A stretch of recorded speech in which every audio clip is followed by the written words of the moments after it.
৭০,০০০ বার জিজ্ঞাসা করা হলো, হে প্রিয় রাসূল, তুমি কি চাও?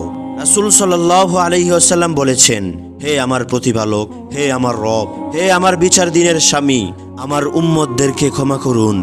বারবার জিজ্ঞাসা করেছে আল্লাহ তাআলা আমাদের বিশ্বনবী আকে নামদার তাজদারে মদিনা আহমদ মুহাম্মদ মুস্তাফা সাল্লাল্লাহু আলাইহি ওয়াসাল্লামকে, হে প্রিয় রাসূল, এই দুনিয়া ও আখিরাতে আপনি কি চান?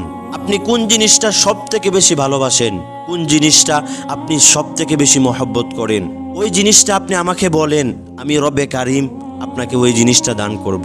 চাইলে সুখ শান্তির কথাও আল্লাহ তাআলাকে বলতে পারতেন, চাইলে ধন সম্পদের কথাও আল্লাহ তাআলাকে বলতে পারতেন, চাইলে দুনিয়ার মধ্যে 1000 বছর বেঁচে থাকতে পারতেন, বেঁচে থেকে রাজত্ব করতে পারতেন, দুনিয়ার বাদশা হতে পারতেন, কিন্তু তিনি কোনো কিছুই চাইনি।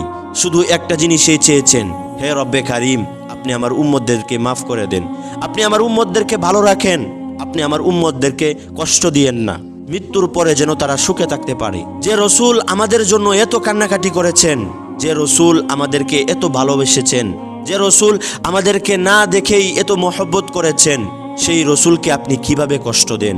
সেই রসুলের অবমাননা আপনি কিভাবে সহ্য করেন? সেই রসুলের সুন্নত দাড়ি মুবারক আপনি কিভাবে কেটে ফেলেন? সেই রসুলের সুন্নত মুবারক কিভাবে ছেড়ে দেন?